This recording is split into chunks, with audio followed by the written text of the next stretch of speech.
The Prince and Princess of Wales, their 3 children, all greeting well-wishers. 7-year-old Prince Louis breaking protocol and snatching some chocolates given to his father. We had ours closely watching the royal kiddos. Prince Louis once again totally stealing the show. Everyone thinks they know Prince Louis, the playful one. The child who pulls faces on palace balconies, waves too hard, and steals the spotlight without trying. Cameras catch him mid-expression, headlines call him cheeky, and the internet laughs along. But what almost no one asks is why that energy is there. Or what happens when a child like that is underestimated in a room full of powerful adults, because there was one moment behind palace walls that didn't make the highlight reels. No balcony, no crowd, no forgiving laughter. Just a quiet room, a grand piano, and a joke that went a little too far. It happened during what was supposed to be an ordinary royal afternoon. One of those carefully polished gatherings meant to impress guests without drawing headlines. Tea was served, conversations were controlled, and every movement followed protocol. Among the guests was a world-famous pianist, a man celebrated for his precision, discipline, and very public opinions about who did and did not belong in the world of serious music. Prince Louis was only there briefly, just long enough to greet people, smile politely, and then disappear back into the background, the way royal children often do. William was engaged in conversation nearby. Catherine watched closely, already sensing that familiar restlessness in her youngest child, the kind that surfaces when a room demands silence instead of curiosity. That's when the pianist noticed him. He didn't smile warmly. It was the kind of thin, amused expression adults sometimes wear when they think they're being clever. "Ah," he said lightly, eyes drifting toward the piano in the corner of the room. "This must be the lively one." A few people chuckled. Louis smiled too, not because he understood the joke, but because smiling had become a survival skill. Adults laughed, so he smiled back. That usually made things easier. Then the pianist asked the question that shifted the room. "Does he play?" William answered politely that Louis was still young, nothing formal.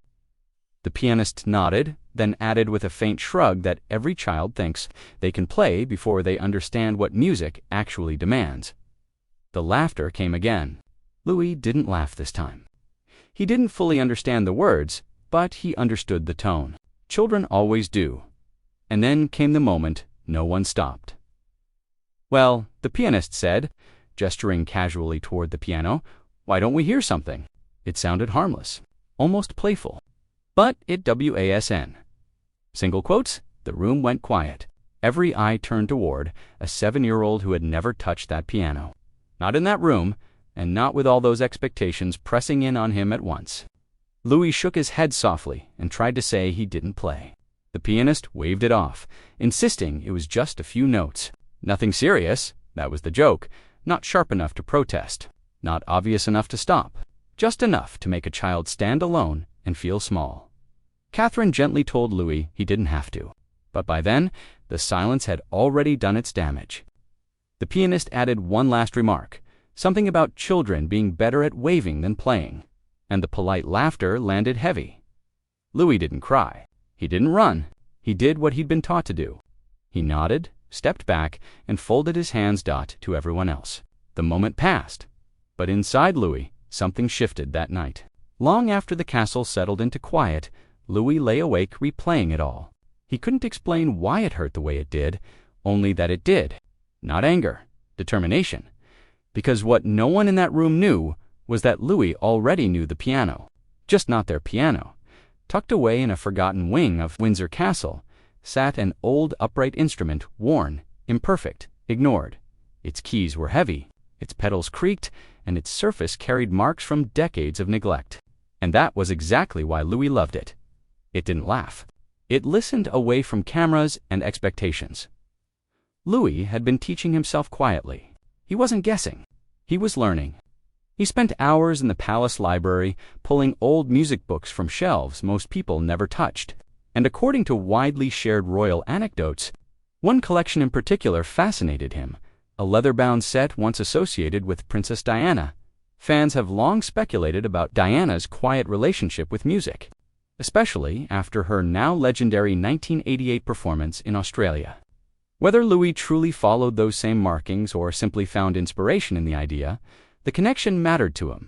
It made him feel less alone. Weeks passed. His practice became more focused.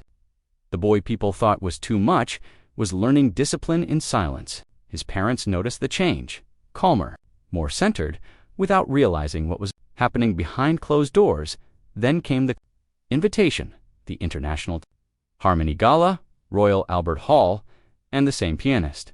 The night carried weight from the moment they arrived. Critics, patrons, and musicians filled the space. This wasn't about applause, it was about reputation. The pianist took the stage to respectful anticipation, but something felt off. A mistake slipped through early, small but noticeable. Control tightened. The performance was good, just not unforgettable. And that's when the unplanned happened. In a moment, framed as inspiring the next generation. Attention shifted toward the audience, toward Prince Louis. Before anyone could fully process it, he was gently guided forward. This time, there was no joke. Only silence. Louis approached the piano slowly, adjusted the bench, sat, and waited. Then he played, not loudly, not carelessly. With intention, the melody was simple but controlled. He listened to the instrument, let notes breathe. Professionals in the room recognized it instantly. This wasn't guessing. This was familiarity. When the final note faded, Louis stood and bowed. The applause didn't explode. It grew slowly, respectfully. The pianist spoke quietly. "I was wrong." The gala continued. But the room had changed. Because that night wasn't about talent alone. It was about humility, about listening, and about how the quietest person in the room can sometimes carry the loudest truth. And maybe that's the real question. Did Prince Louis inherit something deeper than talent? Or did he simply prove that underestimating someone, especially a child, can echo far louder than any joke ever could? The story didn't end when the applause faded. In fact, that was when it really began, because moments like that don't stay inside a single room. They ripple outward, quietly at first. Conversations after the gala shifted tone. Less talk about flawless technique, more about composure. Less praise for perfection, more curiosity about where discipline actually comes from. And tucked inside those conversations was one recurring detail. People couldn't shake the stillness of that child at the piano. Not excitement, not nerves, stillness. People who knew music noticed it immediately. Stillness doesn't come from confidence alone. It comes from repetition. From hours spent listening to an instrument respond to you. From learning how silence fits between notes. Those things aren't taught in front of guests. They're learned alone. Back at Windsor, life returned to routine. Lessons resumed, schedules filled. Public appearances continued as if nothing unusual had happened. Cameras once again caught Louis mid-wave, mid-expression, mid-mischief. Online comments returned to calling him chaotic, funny, unfiltered. And yet, something had changed beneath the surface. According to Palasagosan chatter, Louis didn't talk much about the gala afterward. He didn't brag. He didn't ask questions. He simply went back to that old upright piano, as if the night had confirmed something he already felt but hadn't yet named. This part matters. Children who are praised too loudly often stop listening. Children who are dismissed quietly often start observing. And Louis had learned. Both lessons early. There's long been speculation around how royal children handle pressure behind closed doors. Smiles are trained. Posture is taught. But emotions? Those are managed privately. For a child already labeled as the energetic one, there's an unspoken risk. That personality becomes your identity before anyone asks who you actually are. Music gave Louis an escape from that label at the piano. He wasn't the funny one or the restless one. He wasn't expected to entertain. He could slow down. He could make mistakes without eyes watching. And slowly, that discipline began shaping other parts of him too. Teachers noticed longer attention spans. Staff mentioned calmer mornings. Even his siblings saw it. Not as a transformation, but as a quiet grounding. Of course, rumors started circulating. Some claimed palace staff had quietly arranged formal lessons after the gala. Others said Louis preferred to remain self-taught for as long as possible. There were whispers about family members encouraging the interest, and just as many suggesting they were careful not to push it too far. After all, public pressure has a way of crushing things that begin in joy. Nothing was confirmed. And that silence felt intentional. Because the royal family understands something the public often forgets. Not every talent needs to be announced to exist. Some are protected by staying small for a while. What made the moment at Royal Albert Hall so powerful wasn't that a child played well. It was that the room had already decided who he was before he ever touched the keys. The gala didn't create the talent. It revealed the assumption. And assumptions have a way of collapsing when confronted by quiet proof. The pianist, for his part, never publicly revisited the moment. No interviews, no explanations.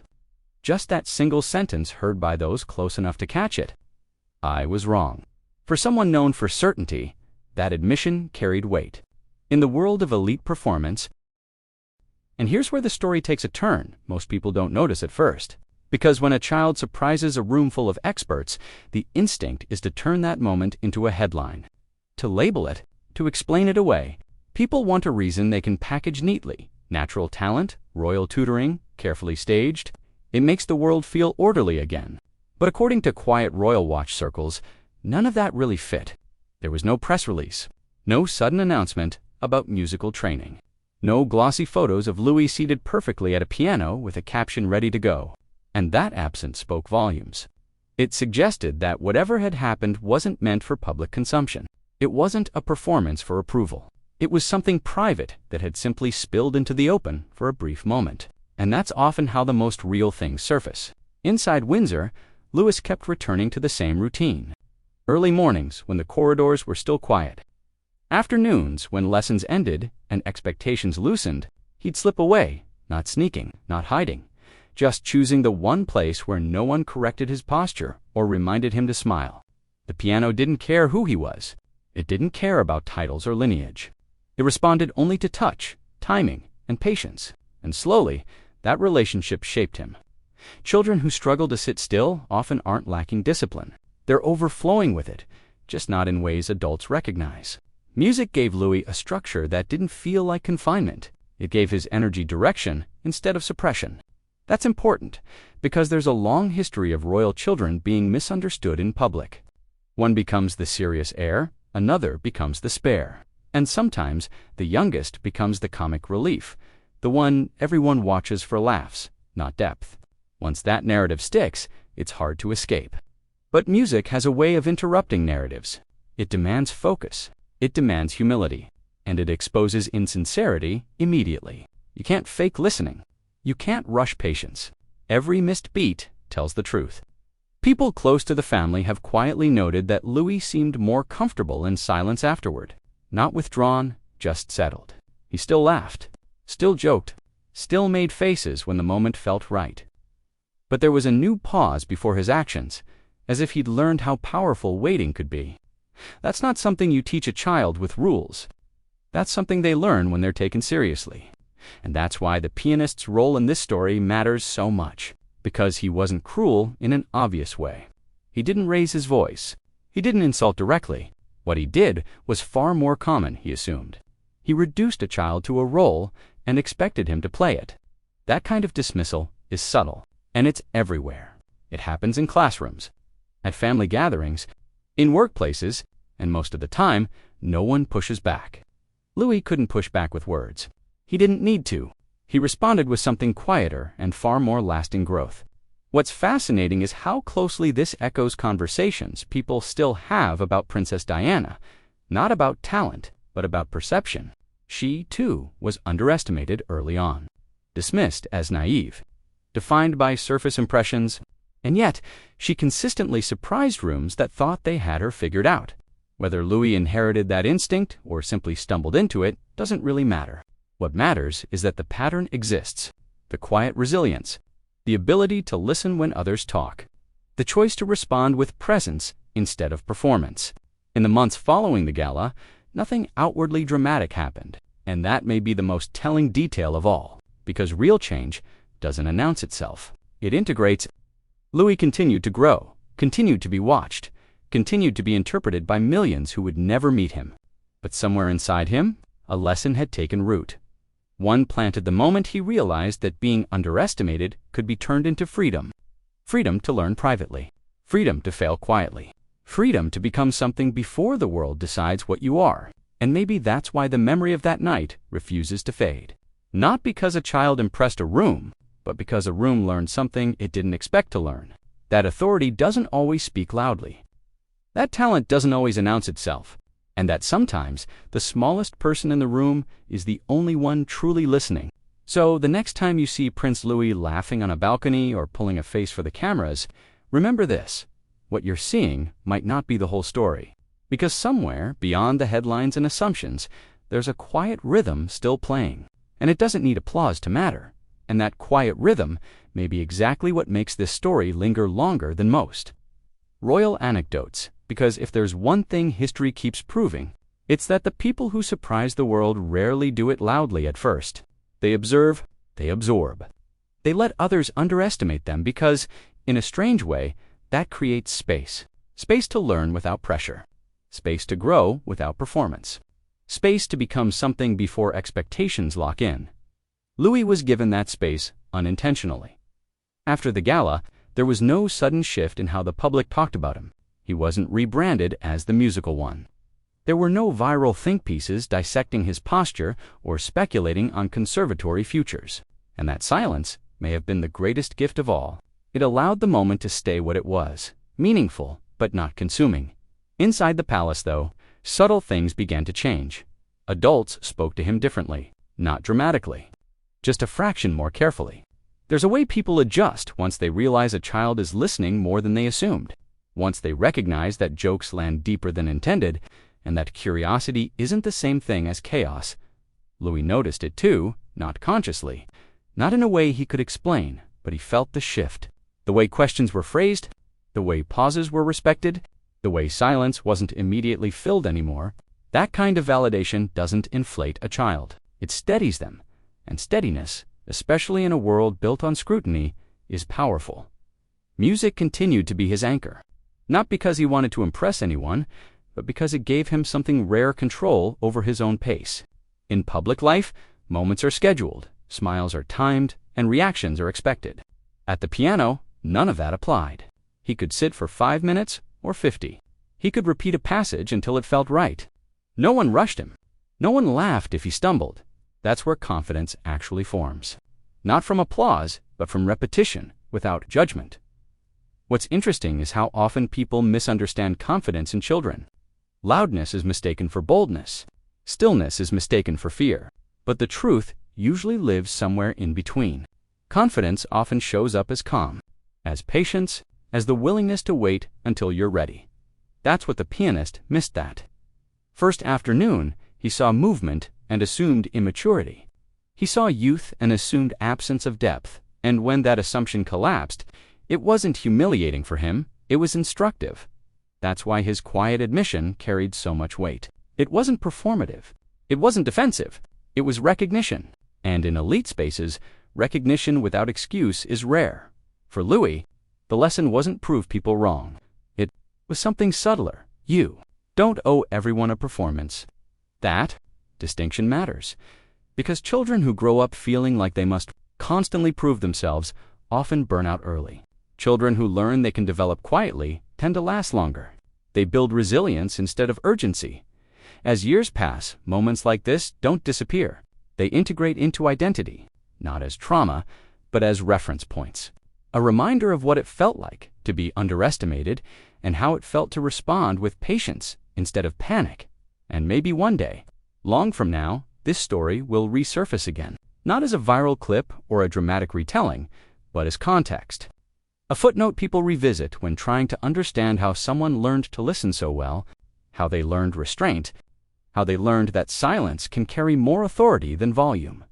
Because in the end, the most surprising part of that night wasn't the music, it was the restraint. A child who didn't rush, a room that learned to wait, and a moment that proved something simple but uncomfortable. That brilliance doesn't always announce itself, and humility often arrives disguised as stillness. And maybe that's the real legacy of that evening, not the applause, not the recognition, but the quiet understanding that sometimes the people we laugh at politely are already becoming something we haven't learned how to see yet.